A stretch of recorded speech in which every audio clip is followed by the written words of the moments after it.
Stop, don't buy this book. Not unless you want to offend God. What they're all about is taking you back to the Old Testament.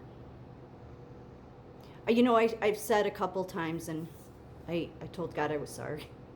Because I said, Jesus broke the Sabbath, but he really didn't break it, but he fulfilled it. But I shouldn't have termed it that way. Jesus did not break the Sabbath because there's a commandment to keep the Sabbath. He fulfilled its true purpose by prioritizing mercy, human need, and God's intent over Pharisaic traditions. That is what Turning Point, Charlie Kirk, all of these people serve, is to take you back into the Old Testament so that you will offend God. Because that's what it would do. Which is why Charlie Kirk saw women as less than. Why Charlie and Erica Kirk think that women should be submissive to their husband. Well, because the Old Testament. That's what it is. So unless you want to dishonor God, then go ahead and buy it. But, talk about a major grift going on here. But of course, none of the White House will ever be honest about this. Nope, nobody does. The thing is there's a difference between the covenants. And again, what is God? All you have to remember in the back of your mind is, what is the goal for God? What has the goal always been for God? It's to bring man, woman, and him back into union with him. If you keep that always in the back of your mind, you'll figure out the way. With seeking God, okay? That's always the goal.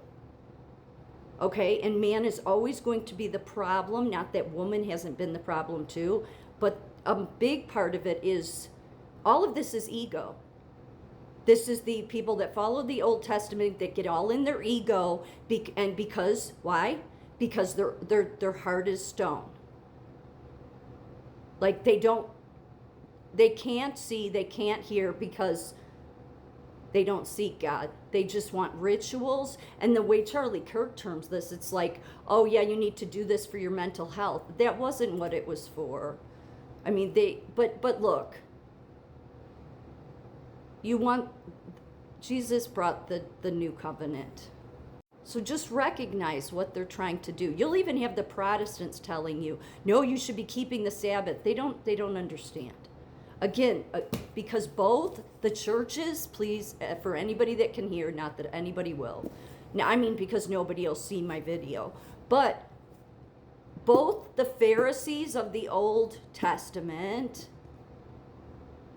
and in the New Testament, the current your top 3 denominations all follow this nonsense about the Sabbath. Why?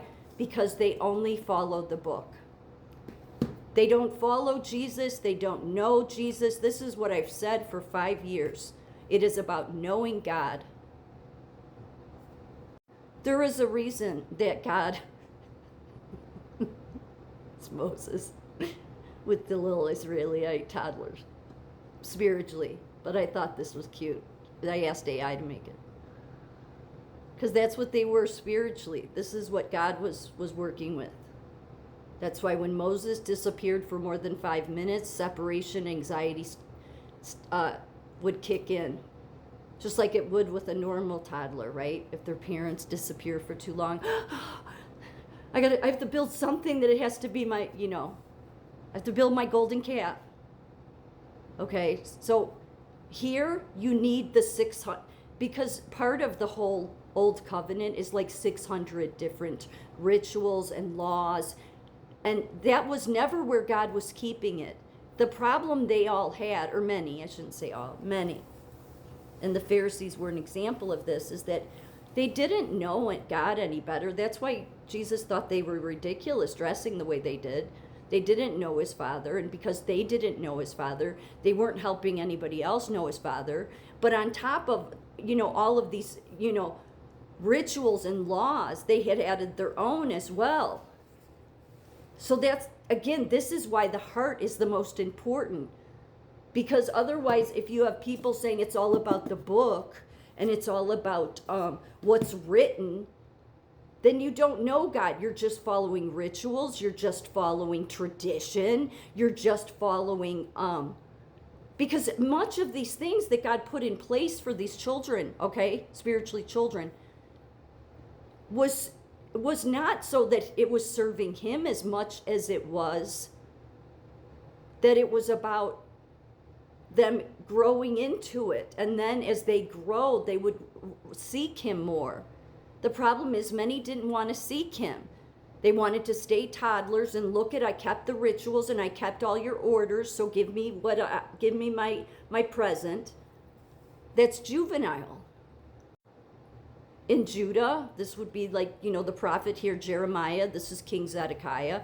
King Zedekiah, yet spiritually, age-wise, about 13 or 14 here. I mean, so was Jeremiah, actually.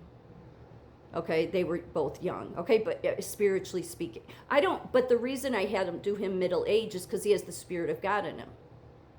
Okay, so he's older, he understands it. Poor Jeremiah.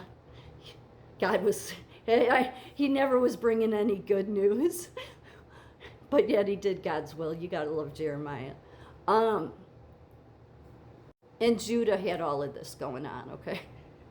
It was different idols, but I couldn't remember what the idols were. They were like pagan idols, okay? They were like hidden. And so that's why Jeremiah wasn't bringing good news. God's telling him, no, they have all these idols, and I think that was Judah. Anyway, my point is, okay, is that, these people just want you. They're either so, I don't want to say they're all wicked, because I don't think everybody's wicked. I think that people don't desire to seek God, and it's easier to be a juvenile and do the right things, and then you get these rewards for it. But when Jesus came, there was, okay, we're raising to full spiritual maturity, which means no longer is man going to be over woman. No longer is woman, even though, like if they had been seeking, put it this way, if they had been seeking God in the Old Testament, they could have at any time decided, we're going to do the right thing and not be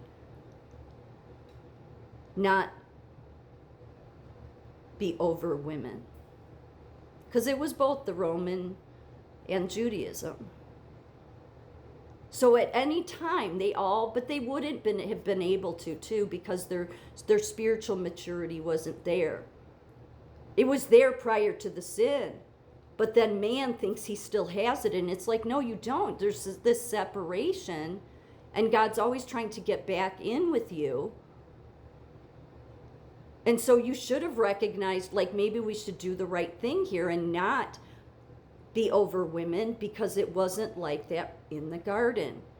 But again, it's man, this is anybody telling you the stuff that Charlie Kirk was telling you is somebody that is so lost spiritually, doesn't know God at all, which is why the media, the White House, everybody pushed him out there. Why? Because they don't want you to find God. They don't. This is what they wanted to do, is take you here. Mm-hmm.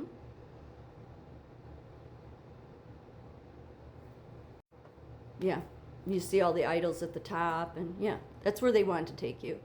That's why it was, they wanted you to start looking to Mary, that's why Kirk, in his unholy self, was telling Protestants to start venerating Mary, getting women away from submitting to God and going back to the Old Testament and submitting to man. Just like going back to the Old Testament and submitting to the Sabbath when he didn't understand the Sabbath. The Sabbath was to be kept holy so the people would remember God and rest.